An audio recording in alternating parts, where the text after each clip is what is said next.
Hi guys! So, I'm here at the beach. Oh.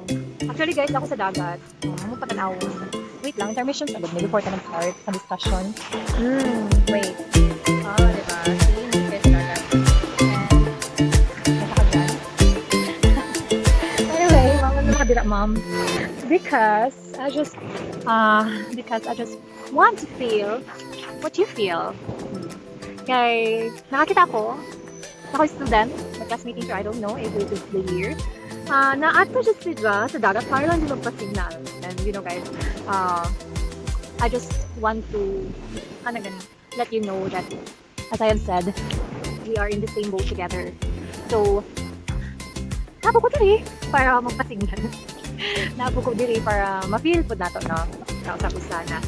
We're all in this together. So, after reading all your mga submission sa musikong artista, iba pa kayo yung Char.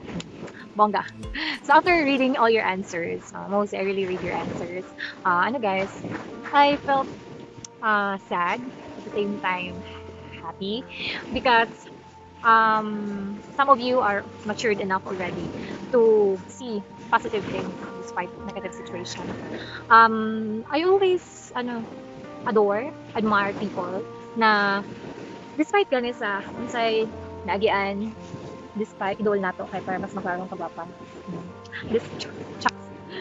Despite ganit sa unsa ang mga challenges sa life, majority of you answered we can do this, we should have faith in God, like that. And also majority of you have hopes that everything will be okay sooner or later, something like that. Which is, in my part, naadyo'y kirot sa kasing-kasing. Kay, I've been there. Like, honestly guys, it's not you who adjusted in this situation. Even when there's no COVID, even before I was a student like before. So, I've been through a lot. Kaya lang mo, no? Ay, bongga si ma'am. Parang walang problema. Parang happy lang. Parang ganon. But we all have struggles in life. Back when I was in college or even high school, kumuha yung tagalisod sa kinabuhi guys, I've been there. For so many times, I told myself, pwede ko give up. Pwede ko give up na. But, bisan pag nainga na nga situation, I always stand up. In weakness, I find strength. Tinulay na guys. And every struggle that I face in life, labi na katong times na halos share lang ko ha kay para masing may uban ma-inspire. This is also in relation to our social responsibility class. That we struggled as a family financially. And there were times na almost dili ako makaiswela. Tungkol sa kamatang sa kwarta. And to the point na ingon jud ko sa pagalingon na despite sa ingan maningkamot ko, diskarte ko, I will maintain my grades para academic scholar ko. And dili na ko gusto pa na mahitabo to. You know what guys, that struggle that I face, even gani in buying books, in my entire college is there's only once na nakapalit ko og book, and that was when we were required to buy books. Like required sa job because it's not a textbook but a workbook. Oh. And mura jud tong time and the rest of the books nagbarro ko sa ahead na mo. And inga na kalisod na kinabuhi guys na halos dili na gani kung palit og ang akong bound is para jud sa plate. And snack mangita na lang ko, palibre na lang ko sa uyab. Ganoon kay I can't buy things. And I feel you katong mga tao kamo nga nag-struggle financially karon. But my story is different from yours, maybe. But there is a common denominator na nag-struggle jud financially, and not just financially, emotionally, physically. That was the time na ako'y times to na daghan jud ka yung requirements, like so many requirements sa school, and na deadlines, and we're threatened na basin dili ka graduate, something like that. And versus dili ka mo nag-eskwela tungod lagi sa family matters. So what I did, that was something like when we think of it was a very negative situation in my life. But you know what guys, what I did is I make it as a motivation na it made me even stronger. It made me uh, to strive for more. Nga maningkamot pa sa kinabuhi and mo diskarte tungkol sa ingan ng situation. You know guys, in our life today, it's either we have only two options. We win or the second we lose. So if you will give up now, then you already lose. Choosing that already make you a loser. But if you strive to win and try and try and try and try again, there is a possibility that you will win. Because if you do that step, if you choose that step, you will never quit until you win. That's why if you choose to win, you will. So muna po na sa atong kinabuhi karon guys. I know this pandemic made us something like turn our lives 360 degrees or more. But you know what? Maybe in every struggle in our lives, we will not know what is right. We may know right away. We may not know right away. But later on, we will understand. Sooner or later, we will understand why this is happening around the world. And if we only look at the positive side of it, like, yeah, na pandemic, na kinahanglan tag online, kinahanglan tag mo adjust, and if we will just make things easier, and we will just find ways to enjoy it, just like what I'm doing now, na mura kong nag-vlog diri sa, sa dagat, it can be fun. I've never done this before, but if we will try new things that could possibly make us happy, then surely we will. Because life is really just a matter of choice. It's either you will choose to be positive, or you will end up breaking or losing your life negatively.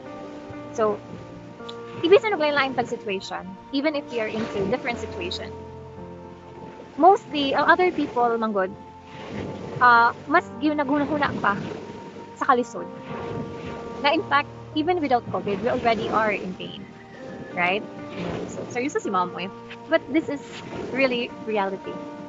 The reality na every one of us struggled.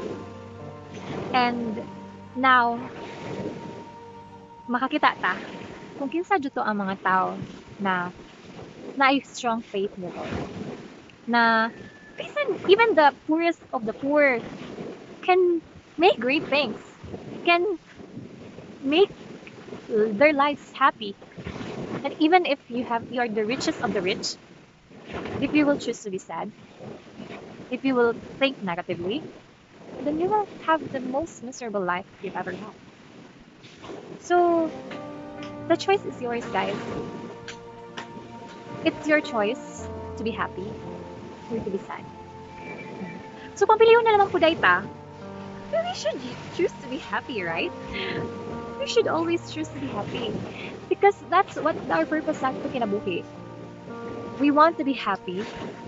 We really want to succeed in life. And success starts from within.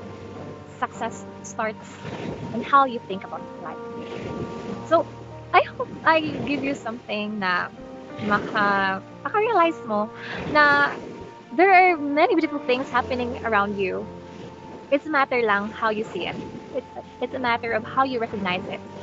So, I hope you guys, you are, I'm saying this to you because you are closer to your something like 1 year na naman or 2 years. 1 year ka pin, graduate na mo.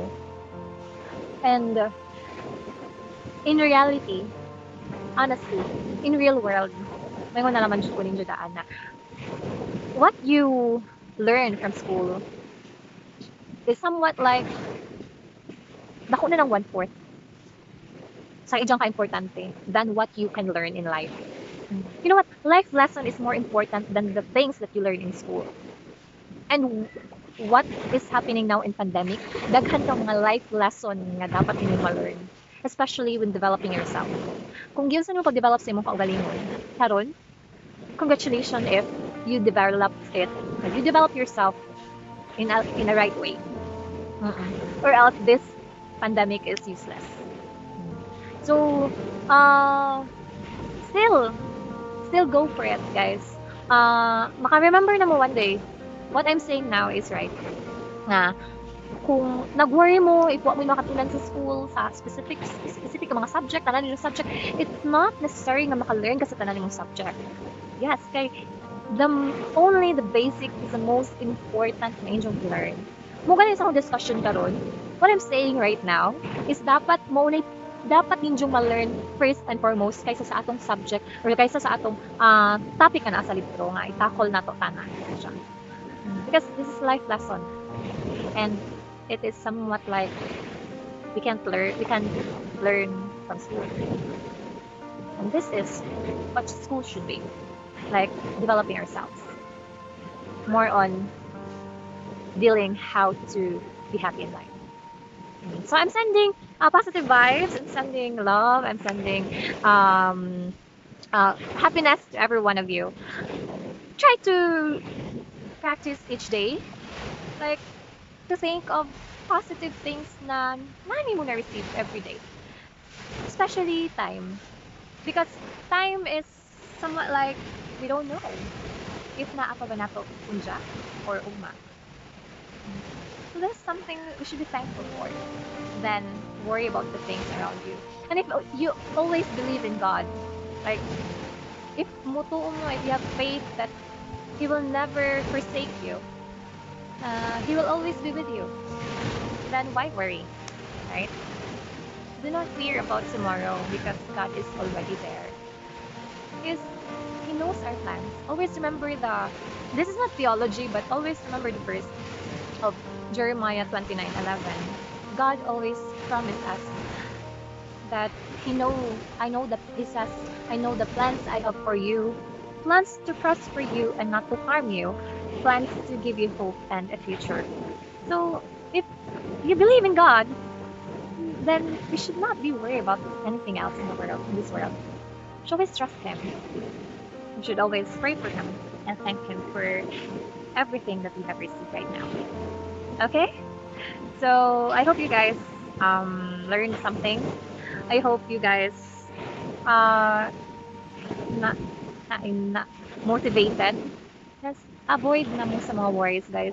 You're just too young to worry about life, my gosh. So just enjoy the moment. Just enjoy the moment, just like what I'm doing here with the breeze of the sea and with the shade of the tree, and here lying in the sand, sitting in the sand with lots of down leaves. So, guys, this leaf, I will end this reflection with this leaf. Na, diba before, it was green. And, parang ninyo, nakala sa lipaw, green leaf. It was beautiful. But when it fell into the ground, it became like this. We thought that if from green, mamatay siya, away lamig. But look at this. Even if na-fall siya, ikan sa taas, pa dun sa ground, it still looks like beautiful. Right? And magamit pa siya, just na-fall sa ground. Pwede lang ihaling and it can make bonfire sa gabi. Siyempre, dili lang isa. Daghang leaves. Just like that.